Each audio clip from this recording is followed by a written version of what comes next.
you need to create a show. Basically, this console starts completely blank. It's kind of, you unbox it and it says, what do you want to do? There's so many different options and different ways of working with it that you kind of need to tell it everything. It doesn't assume anything. So to begin with, you need to create a new show. And if we get the keyword, we can call this training. Every new show will have this safe scene. Now, I'm not sure why they call it safe scene, because if you press this, it will wipe everything. So it's really unsafe.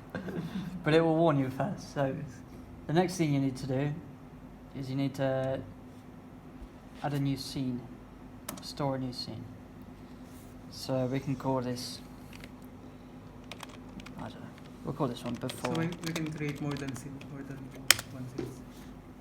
Yeah, we can create many scenes. You can create 1,000? I don't know what the actual number is, let me see. It's a lot.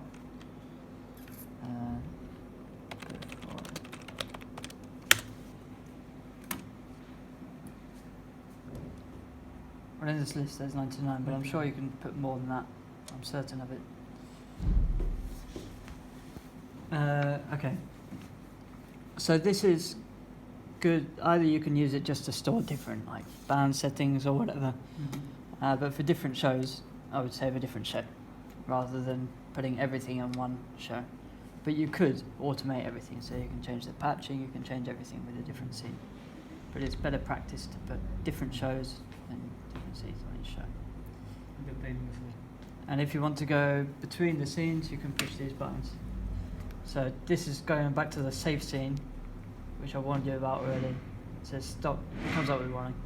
Recording the save scene may result in a total loss of settings, audio, and employment opportunities in the near future. Are you sure? It's a little bit of a joke, but it's yeah. Unless you're sure you want to do that, then don't press it. So you can go between next, now, and last, and that will change. Once you've done that, you still need to save the show. Because at the moment it's saying not saved. So basically, even once you've stored the scenes inside the show, then you need to save the show to the console. So when it's saying not saved, you need to come here and you need to press save show. Okay, so the next thing, you got filing. Well, we'll get to that later. Then you got your effects and your graphics. Effects and your graphic EQs. So let's go back. Here you got your screen Okay, access. okay. So your effects, you can just click on each one in the rack. You can change the device. You've got a few different options. You've got loads of different effects actually. Don't know which kind of ones you're most used to using, but I mean a reverb, everyone needs it. Go with the M350. This is actually a new one. It's a TC Electronic modelled one. Because now TC Electronic is part of music groups, so they're getting a lot of the nice reverbs and things from TC. How about the parameters? These are your parameters. But you also got a few different ones. I mean, you've got the DN780, that's number 4. And actually, these ones, like the chamber, the hall, the plate, vintage room, and the ambience, these are the same algorithms as on here, but with more options. So if you want a chamber reverb, best to put a chamber reverb, and you can. Alright, and you've got some already set up by default, but maybe probably the best thing now is to go to the preferences. You've got some different, a lot of different preferences really, depending on your needs. So here I was talking about the clock earlier. At the moment this is set as the master. So all of that we're set already to slave or external clock. And this is the master clock. If I put this to slave, everything will go red because there's no clock on the network. So nothing's clocking to anything. It doesn't know what to do. It's very confused. So you always have to have a clock.